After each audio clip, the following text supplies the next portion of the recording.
Hello everyone. तो हम इस वीडियो में आज करने जा रहे हैं Fourier series of even and odd function and also we will discuss the Fourier expansion of discontinuous function. इससे पहले के वीडियो में हमने कुछ प्रीलिमिनरीज फार्मूलेज वगैरह डिस्कस किए थे और दो इम्पॉर्टेंट रिजल्ट्स फॉरियर सीरीज एक्सपेंशन के, जिसमें हमने ए नॉट ए एन और बी एन ये वैल्यूज निकाल के बताई थी, यूलर्स फार्मूले, वो डिस्कस किया था हमने। तो अब सेम वे में हम फोरियर एक्सपेंशन यहाँ डिस्कस करने वाले हैं इवन और ऑड फंक्शन के लिए। तो ये चैप्टर आपके लिए बहुत इम्पोर्टेंट है क्योंकि इस चैप्टर से आपके पूरे कंप्लीट 2 क्वेश्चन एग्जाम में आती है, कंप्लीट एक यूनिट है आपकी ये। And this chapter is very easy. अगर आप स्टार्टिंग में कुछ कॉन्सेप्ट्स अच्छे से आपको समझ आ जाएंगे तो आपको ये चैप्टर में कोई मुश्किल नहीं लगेगी, प्रोवाइडेड कि आप जो इसका फर्स्ट 2 वीडियोस हैं वो थोड़ा ध्यान से देखें और अभी जो हम करने जा रहे हैं वीडियो इसको थोड़ा ध्यान से सुन ले, तो आपको कंप्लीट चैप्टर के कॉन्सेप्ट्स एक तरह से क्लियर हो जाएंगे। क्योंकि मेन हमें इस चैप्टर में क्या करना है, सिर्फ आपको इस चैप्टर में वही चीज करनी है कि हमें ए नॉट ए एन और बी एन की वैल्यू निकालनी है एंड देन फॉरियर सीरीज में आपको a naught a n b n की वैल्यू पुट करके तो फंक्शन का फॉरियर एक्सपेंशन हमारे पास आ जाएगा। तो मेन चीज हमें वो वैल्यूज निकालनी आनी चाहिए और कहाँ कौन सा फार्मूला किस तरह से आपको यूज करना है, ये सब चीजें आपको अच्छे से पता होनी चाहिए। तो सबसे पहले हम इसमें डिस्कस करने वाले हैं Fourier series of even and odd function. उसके लिए इवन एंड ऑड फंक्शंस मैंने आपको पहले भी एक्सप्लेन किया था, एक बार फिर हम यहाँ पर बता देते हैं। इवन फंक्शन आपको ये तो मालूम ही है कि हमारे पास इवन फंक्शंस क्या होते हैं। If you have f of minus x is equal to f of x, तो ऐसे फंक्शंस को हम बोलते हैं इवन फंक्शन। इसको आप ग्राफिकली भी समझ सकते हो। इस केस में आपके पास जो सिमेट्री होती है वो वाई एक्सिस के अराउंड होती है, क्योंकि फंक्शन की जो वैल्यू है at x and minus x दोनों पर हमारे पास वैल्यू सेम आती है। कि जैसे सपोज करिए कि ये इस टाइप की कुछ फिगर आपके पास होगी, ये पैराबोलिक, कि यहाँ x पर ये वैल्यू है तो माइनस एक्स पर भी y की वैल्यू सेम है। ये x पर वैल्यू, ये माइनस एक्स पर वैल्यू, स्ट्रेट लाइन भी हो सकती है किसी, मतलब हमारी सिमेट्री होगी इसमें आपकी y एक्सिस के अबाउट। तो ऐसा फंक्शन आपका होगा इवन फंक्शन। और अगर हम ऑड फंक्शन की बात करें तो ऑड फंक्शन में क्या होगा, ऑड फंक्शन में हमारे पास एफ ऑफ माइनस एक्स की वैल्यू क्या होती है, ये आपको ऑलरेडी मालूम है, माइनस एफ ऑफ एक्स। और इसमें अगर आप ग्राफिकली देखें तो इस केस में हमारे पास क्या होगा कि जो आपके पास सिमेट्री है वो ओरिजिन के अबाउट होगी, because the value of x and minus x पर जो वैल्यू है वो अपोजिट है, उसमें वो भी y की वैल्यू भी नेगेटिव हो जाएगी। अगर x पर आपके पास जो वैल्यू है तो माइनस एक्स पर y की जो वैल्यू आएगी that will be the negative of that, minus F x के इक्वल है ये हमारे पास।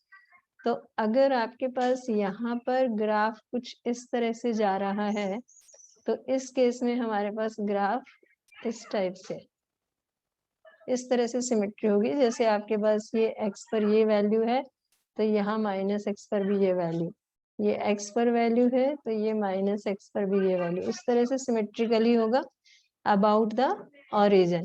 सो देयरफॉर ये हमारा है ऑड फंक्शन। अब फोरियर सीरीज इन जनरल हमें मालूम है कि फोरियर सीरीज हमारी क्या होती है। Fourier series for any function fx, if this is converges uniformly, so in that case we write it as a naught by 2 plus summation an cos nx plus bn sin nx. If this series converges uniformly to the function fx, then this is the Fourier series for function f, where f is Riemann integrable in the given interval minus pi to pi or c to c plus 2 pi, where a node is equal to हमारा था 1 upon pi integral minus pi to pi fx dx, an is 1/π integral -π to π fx cos nx dx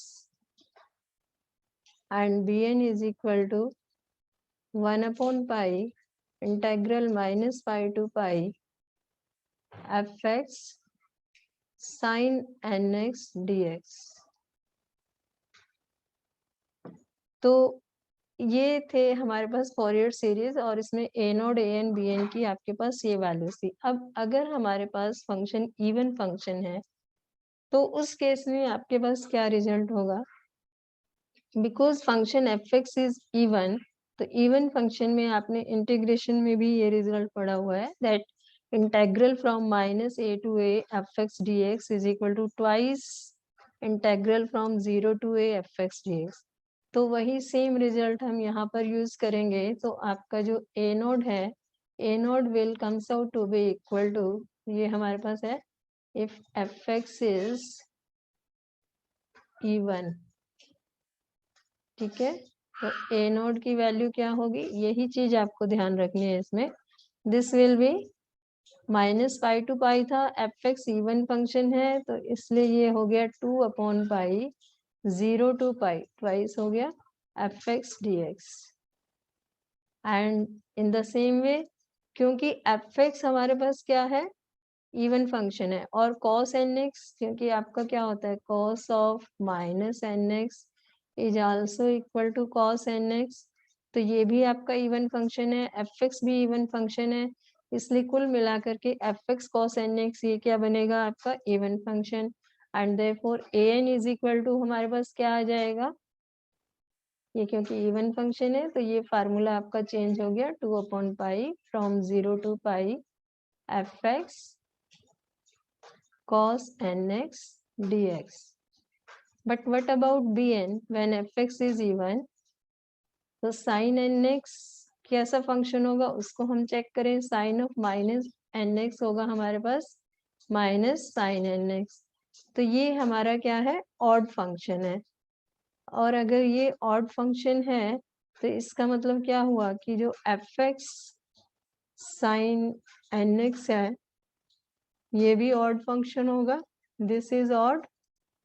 और odd function के case में हमारे पास जो integration है -π to π fx dx, अगर आपका fx ऑड है तो वो होता है आपके पास 0। तो इसलिए क्योंकि fx sin nx आपका ऑड फंक्शन है, so you will have bn is equal to 0। तो फिर इवन फंक्शन के केस में हमारे पास फॉरियर सीरीज क्या बनी, so when fx is even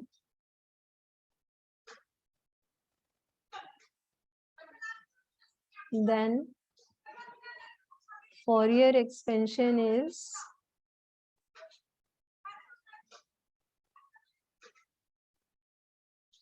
only cosine terms, cosine series आप उसे कह सकते हो।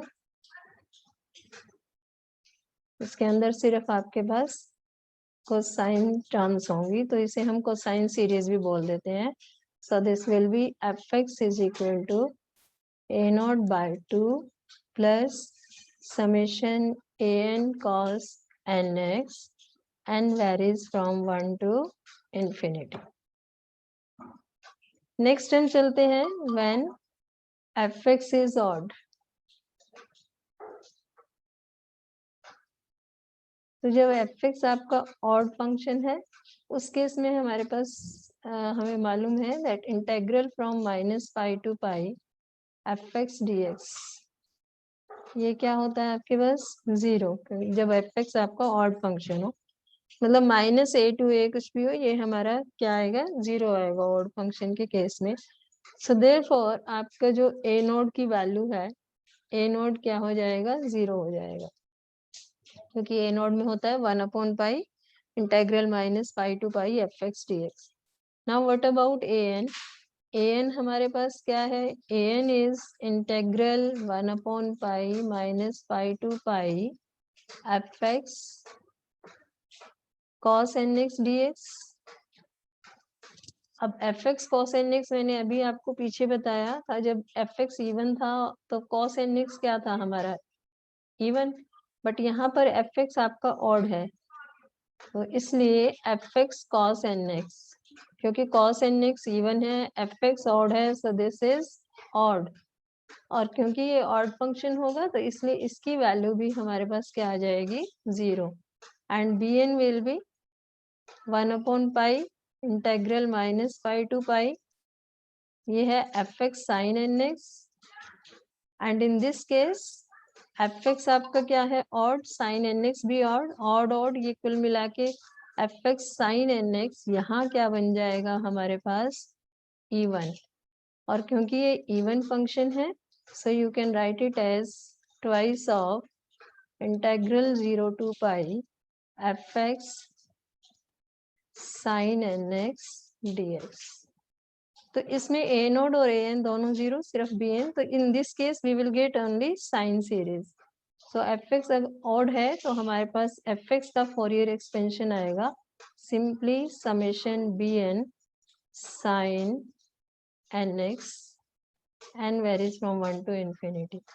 तो ये आपके लिए बेनिफिशियल रहेगा कि आप पहले चेक कर लें कि जो भी फंक्शन का आपको एक्सपेंशन निकालना है वो आपका इवन फंक्शन है या ऑड फंक्शन है, तो उससे आपका थोड़ा कैलकुलेशन वर्क कम हो जाएगा। अगर आपको पता लग जाता है कि फंक्शन हमारा इवन है या ऑड है, तो आपको इवन के केस में बी एन नहीं निकालना पड़ेगा क्योंकि बी एन की वैल्यू हमारी 0 होगी, और ऑड फंक्शन के केस में हमें ए नोड और ए एन को नहीं निकालना पड़ेगा because they will be 0 and you have only to find bn in that case।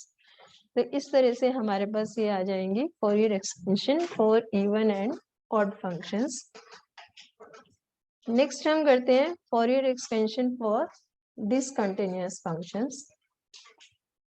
So discontinuous function means इस तरह से आपको फंक्शन गिवन हो जिसमें बीच में कोई डिसकंटिन्यूटी हो, कहीं आपका ब्रेक आ जाए, तो उस केस में हम क्या करेंगे, पहले आप एक डिसकंटिन्यूअस फंक्शन लेके चले।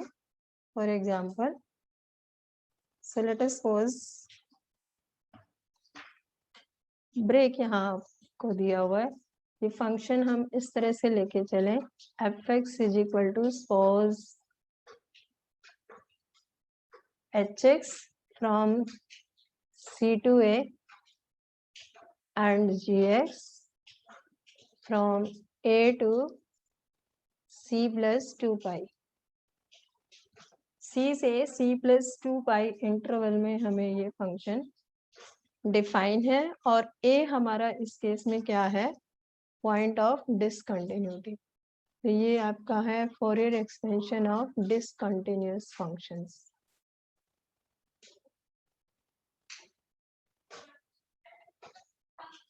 So here A is point of discontinuity.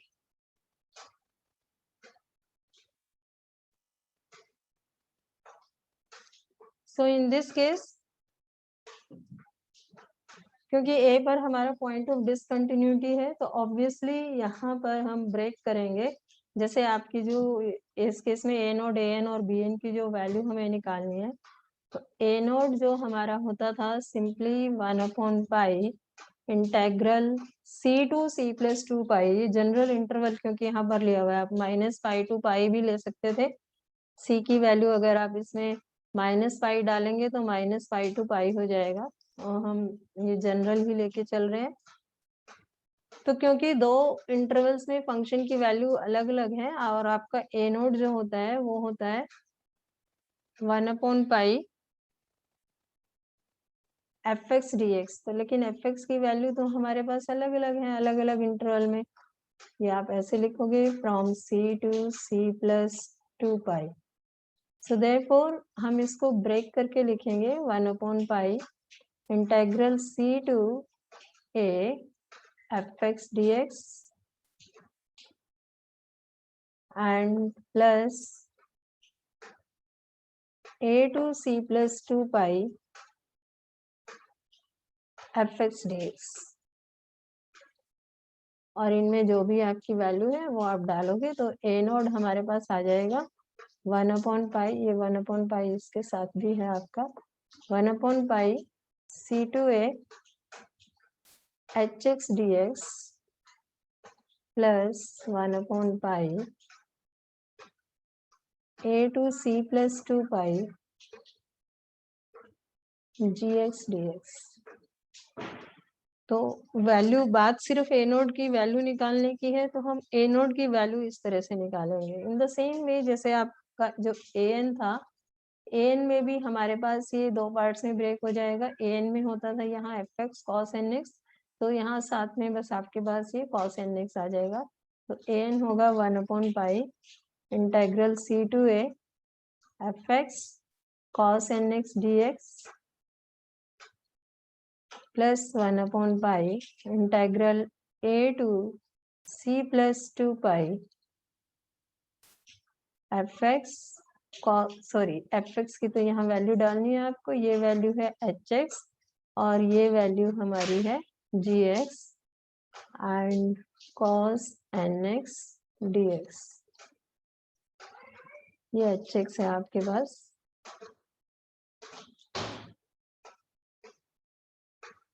ठीक है, दिस इज hx। तो इन द सेम वे आपका बी एन का भी फार्मूला होगा। बी एन में यहाँ हो जाएगा 1 upon pi integral c to a h x sine n x d x plus 1 upon pi integral a to c plus 2 pi g x sine n x d x. तो इस तरह से हमारे पास ए नोट, ए एन और b n की value आएगी, और वो वैल्यू जब हम फोरियर सीरीज एक्सपेंशन में पुट करेंगे, f x is equal to a naught by 2 plus summation a n cos n x plus b n sine n x. So we will get the required Fourier expansion. But now if you have to find the value of the function at x is equal to a, so at the point of discontinuity,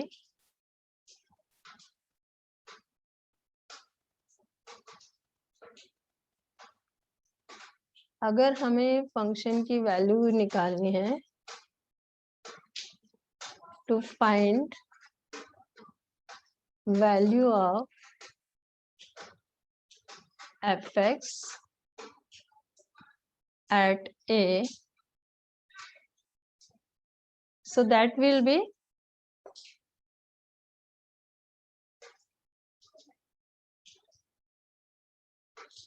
the average of right hand value and left hand value of the function at x is equal to a.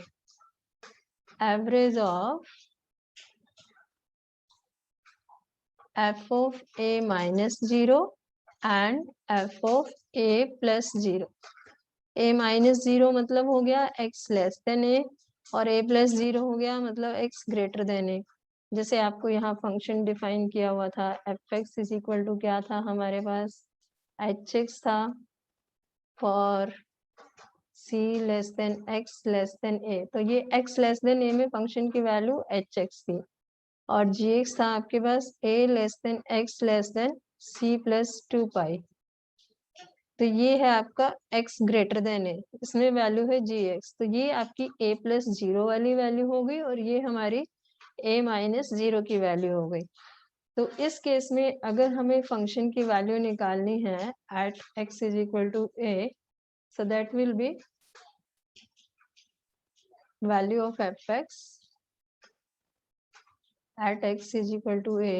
This is 1 by 2 of f of a minus 0 plus f of a plus 0, और ये actual में आपका होगा यहाँ से a minus 0 value यहाँ से आएगी, मीन्स आप इसमें x की जगह a पुट करोगे, तो ये आ गया 1 by 2 of h of a plus यहाँ a प्लस 0 की value, so g of a।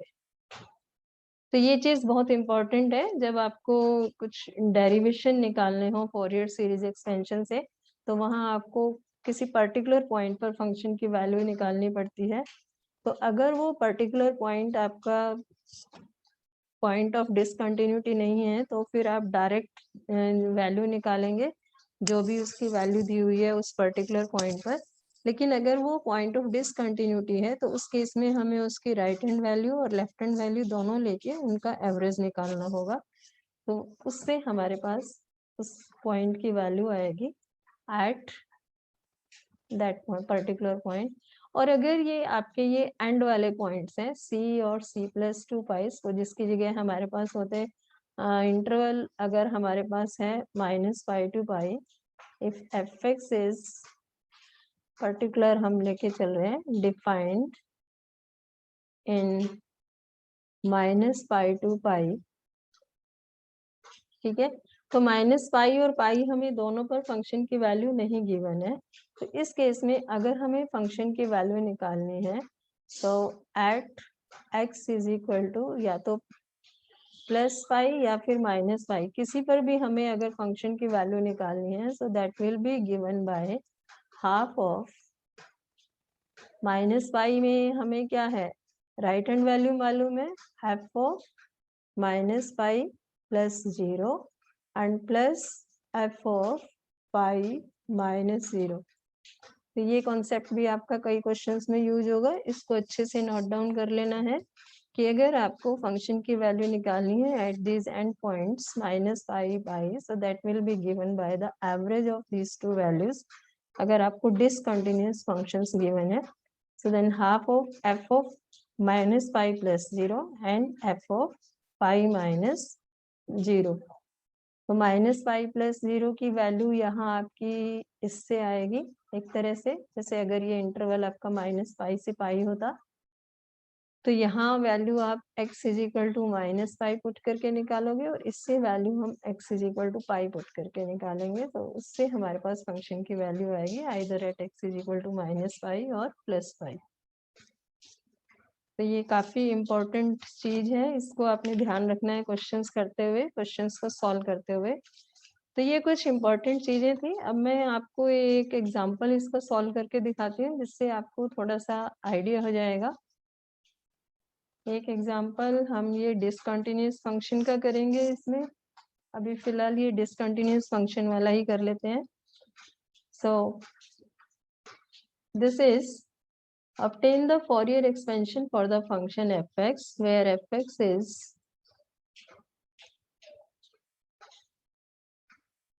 -π for -π less than x less than 0, and this is x for 0 less than x less than π. And then we have to deduce that, also deduce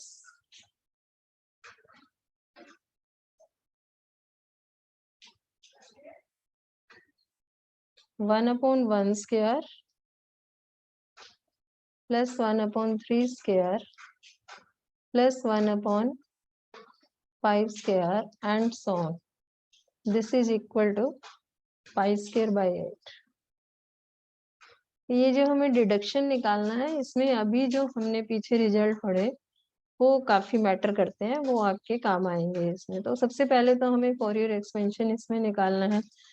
तो आप देख रहे हो कि ये function neither even nor odd है, हमें clearly पता लग रहा है, क्योंकि f ऑफ -x की वैल्यू यहाँ से तो -x आ रही है इस इंटरवल में, बट इन दिस केस यहाँ पर वैल्यू क्या है आपकी, डिफरेंट है। तो वैल्यू क्योंकि अलग अलग आ रही है, फंक्शन आपका इवन भी नहीं है ऑड भी नहीं है, तो हमें तीनों वैल्यू जिस केस में निकालनी पड़ेंगी। तो फोरियर सीरीज एक्सपेंशन ऑब्वियसली हमारा वही होगा a0/2 plus summation an cos nx plus bn sin nx। तो इसका मतलब हमें तीनों वैल्यूज निकालनी है यहाँ पर a0, an और bn, लेकिन डिसकंटिन्यूअस फंक्शन है, तो आप इसमें 0 पर आपका डिसकंटिन्यूटी है, तो ब्रेक करके इसे हमें दो पार्ट्स में डिवाइड करना पड़ेगा। So first of all if you find the value of a0, so that will be given by 1 upon π integral -π to π को हम ब्रेक कर देते हैं दो पार्ट में, फ्रॉम -π to 0 fx dx, और fx की जो वैल्यू है -π to 0 में, वो वैल्यू हमें यहाँ पुट करनी है -π into dx plus 1 upon π integral 0 to π, 0 to π में फंक्शन की क्या वैल्यू है x, तो ये हम यहाँ डाल देंगे और इसको आप इंटीग्रेट कर दीजिए। 1 upon π हम पूरा बाहर ले लेते हैं, ये हो गया minus pi x from minus pi to 0 and next is x square by 2 from 0 to pi. और इसको हम सिंप्लीफाई करें तो this is 1 upon pi, this is 0 पर 0 और ये माइनस पाई डालोगे आप तो minus pi into minus pi, pi square और एक नेगेटिव साइन हमारे पास आएगा ही, तो इसलिए ये वैल्यू आपकी आ जाएगी माइनस पाई स्क्वायर, क्योंकि लोअर लिमिट है ना माइनस पाई आपकी, तो बीच में नेगेटिव साइन आएगा। सेम वे में यहाँ से पाई डालने से आपका डायरेक्टली आ गया पाई स्क्वायर बाय 2 और 0 पर वैल्यू आपकी 0 ही है। इसको हम सिंप्लीफाई कर लेंगे, ये सब्ट्रैक्ट होके माइनस पाई स्क्वायर बाय 2 और पाई से आपका पाई कैंसिल आउट हो जाएगा, so you are getting minus pi by 2। In the same way हम आगे निकालेंगे an में बस क्या होगा, बाकी सब चीजें वैसे ही, बस ये मल्टीप्लाई हो जाएगा cos nx से, तो यहाँ value minus pi into cos nx dx और ये आपका होगा 0 टू पाई x इंटू में cos nx dx। अब इसका इंटीग्रेशन cos nx का फ्रॉम माइनस पाई टू 0। अब देखिए ये कंफ्यूज नहीं करना है, हमने फार्मूला पढ़ा था integral of cos nx dx from minus pi to pi या c to c plus 2 pi comes out to be equal to 0, but यहाँ आपके पास है माइनस पाई टू 0। ठीक है, तो आप ऐसा ना हो कि उस फार्मूले के चक्कर में इसको डायरेक्टली आप 0 पुट कर दो। सॉल्व करने पर इसकी वैल्यू 0 आ भी सकती है आपके पास, बट हम वो फार्मूला यहाँ पर यूज नहीं कर सकते हैं, यहाँ आपको इसे सॉल्व करके दिखाना पड़ेगा। और सेम वे में यहाँ हम इंटीग्रेशन बाय पार्ट्स करेंगे, तो इनका इंटीग्रेशन करते हैं हम यहाँ से। तो ए एन की वैल्यू हम निकाल रहे थे, 1 अपॉन पाई को बाहर कॉमन ले लेते हैं।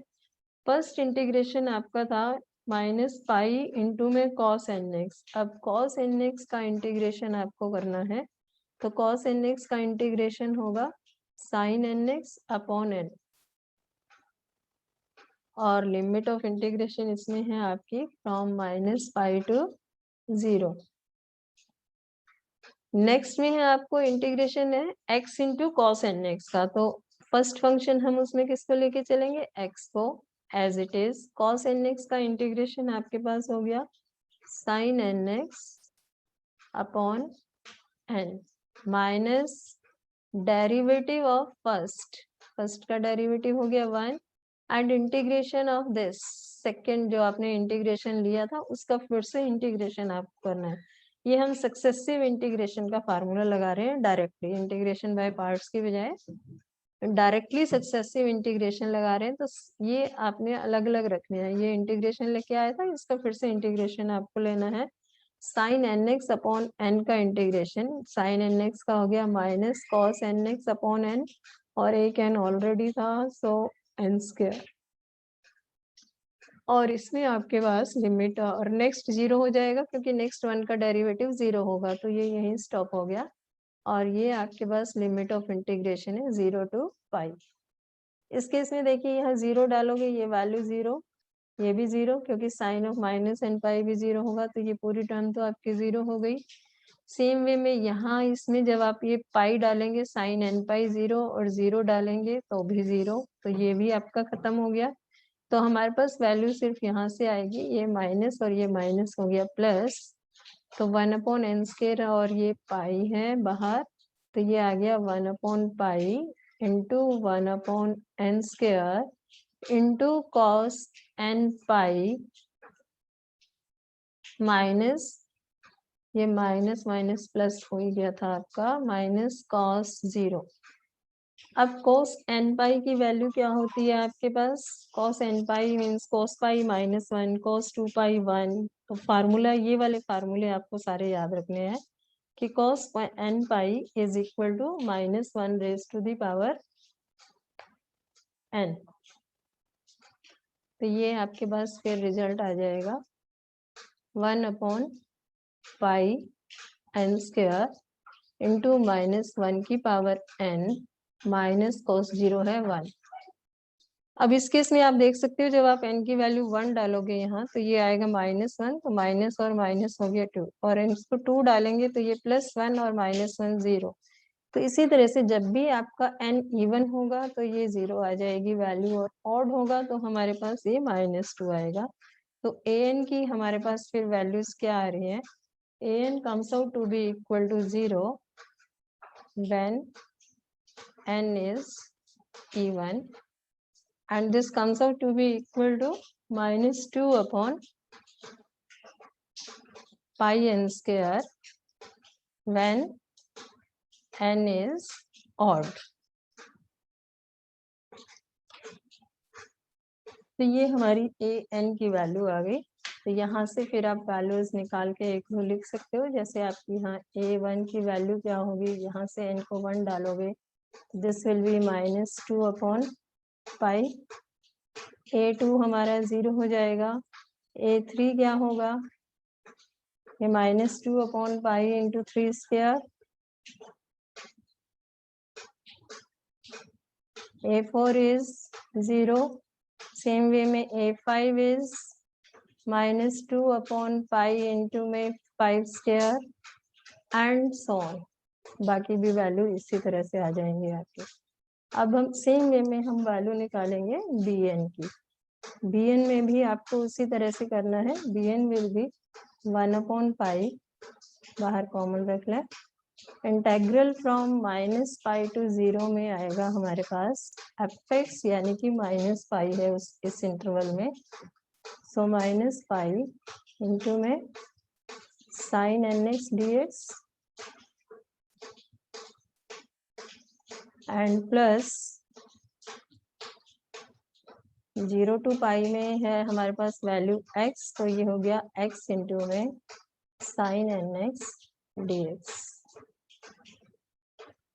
इनको फिर हम इंटीग्रेट करेंगे, तो इसका इंटीग्रेशन आपका हो गया 1 अपॉन पाई हमारा है, this is -pi into sin nx का इंटीग्रेशन आपके पास आ जाएगा -cos nx अपॉन n। तो ये माइनस और माइनस, इसको तो हम यहीं पर प्लस कर देते हैं, खत्म हो जाएगा क्योंकि ये यहाँ पर, ठीक है। लिमिट ऑफ इंटीग्रेशन है -पाई to 0।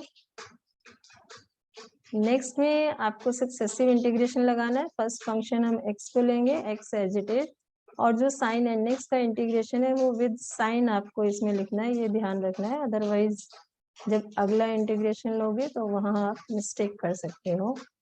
Minus derivative of first and integration of second, so this will be minus sin nx upon n square and limit from 0 to 5। इस केस में भी आपकी जो साइन वाली टर्म है ये तो पूरी 0 हो जाएगी, पाई पर भी वैल्यू 0 और 0 पर भी 0 हमारे पास। और यहाँ से हमारे पास इसमें क्योंकि x है तो ये वैल्यू आपकी 0 पर खत्म हो जाएगी, 0 पर इसकी वैल्यू भी 0, सिर्फ ये पाई पर इसकी वैल्यू आएगी, और ये वैल्यू हमारे पास यहाँ से दोनों आएंगी। तो ये हमारा सॉल्व हो करके नेक्स्ट क्या आ जाएगा, 1 अपॉन पाई आपका बाहर है, यहाँ से भी पाई अपॉन n हमारा कॉमन आ गया, bn is equal to 1 upon pi आपका बाहर था। सो बाकी ये आपके पास आ गया यहाँ से सॉल्व होके, पाई बाय n था इधर अंदर हमारे पास। और अगर आप यहाँ से चेक करें, ये था हमारे पास पाई बाय n, तो ये आएगा हमारे पास cos 0 and cos of -n पाई। अब cos 0 की वैल्यू हमारे पास क्या है 1, और cos ऑफ -n पाई यानी कि cos n पाई, तो ये आपके पास था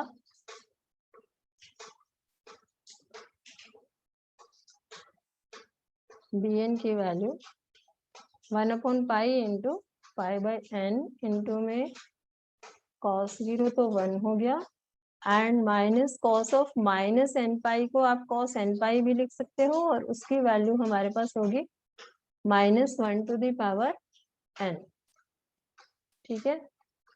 नेक्स्ट हम आपके पास क्या है इसमें, नेक्स्ट में भी आपका पाई बाय एन कॉमन है। Let us check this one. इसमें देखिए यहाँ x की जगह आप पाई डालेंगे तो ये हो गया pi by n and minus cos n pi. ठीक है, बाकी तो सारा जीरो ही है, जीरो पर ये वैल्यू जीरो और ये भी आपकी जीरो, तो इसलिए ये हमारे पास क्या आएगा, this is minus pi by N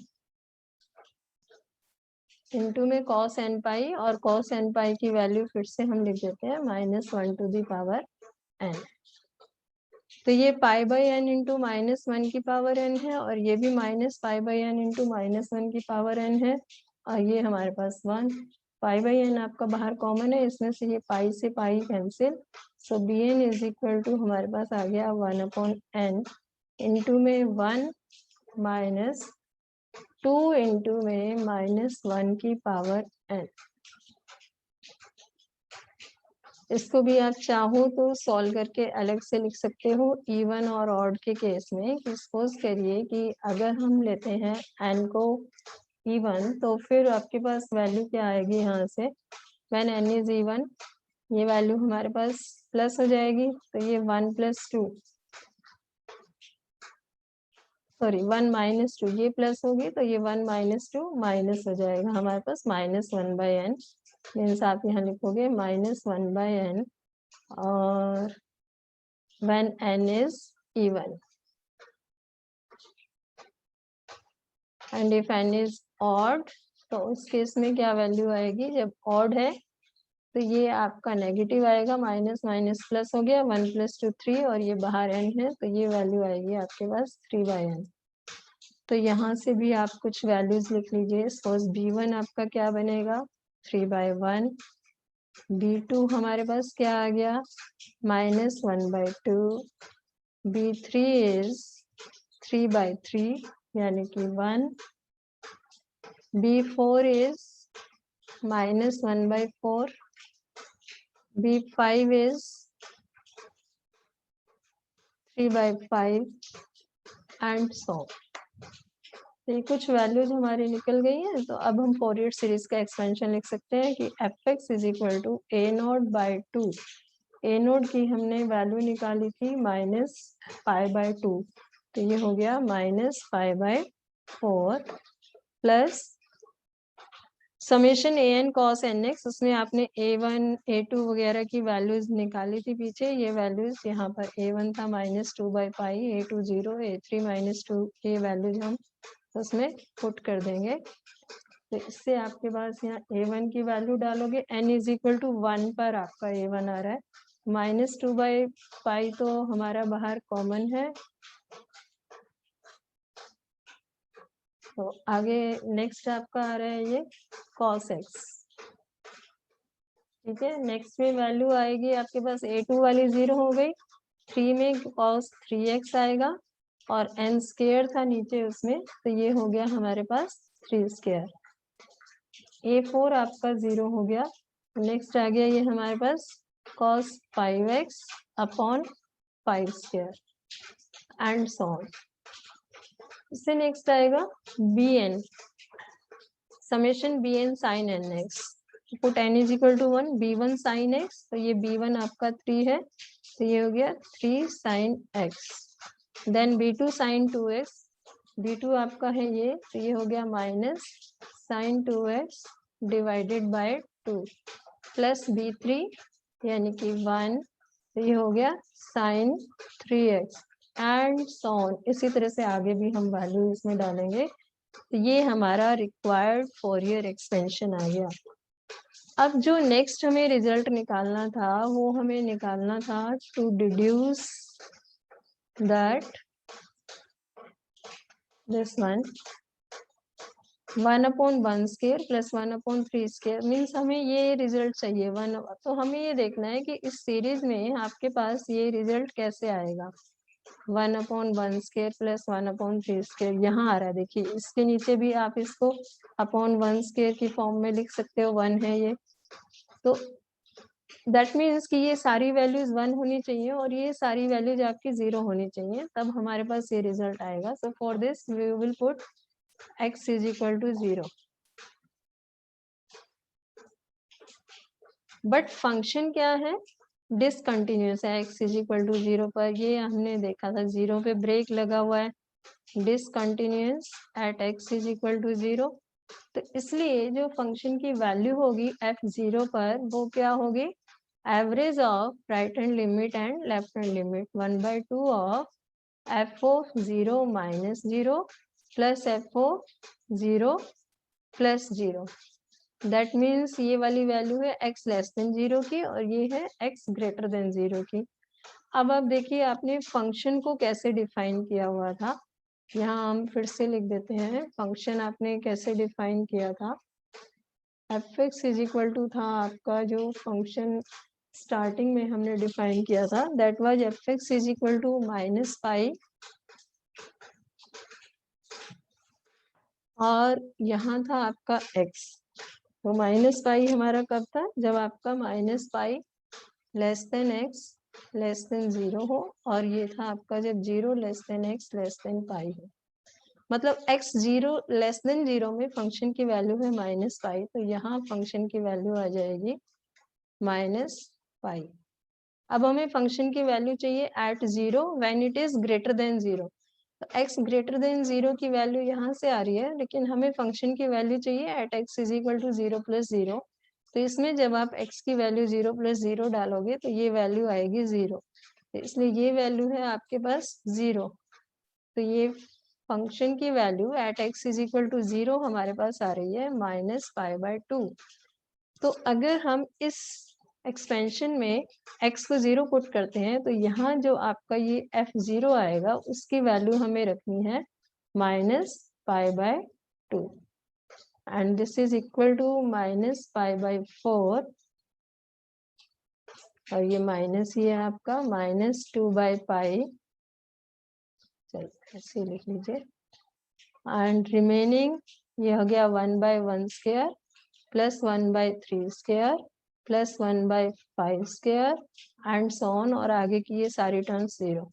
अब इसकी वैल्यू हमें चाहिए तो आप इसको इधर ले जाएंगे और फिर इससे इसको भी दूसरी साइड, तो minus pi plus pi and divided by minus pi multiplied by minus pi. तो उससे हमारा रिक्वायर्ड रिजल्ट आ जाएगा, that this result this will comes out to be equal to pi square by 8। इसको सिंप्लीफाई आप कर लेना। तो इस एग्जांपल से आपको काफी कुछ क्लियर हो गया होगा। सो इस तरह से आप बाकी के एग्जांपल्स को भी सॉल्व करके देखिएगा अपने आप, और किसी भी एग्जांपल में क्वेश्चन में कोई भी आपको प्रॉब्लम है तो वो फिर आप कमेंट बॉक्स में मुझे बता सकते हैं, उसका हम फिर से एक वीडियो बना करके आपको एक्सप्लेन कर सकते हैं। So thank you so much. Just do like, share and subscribe.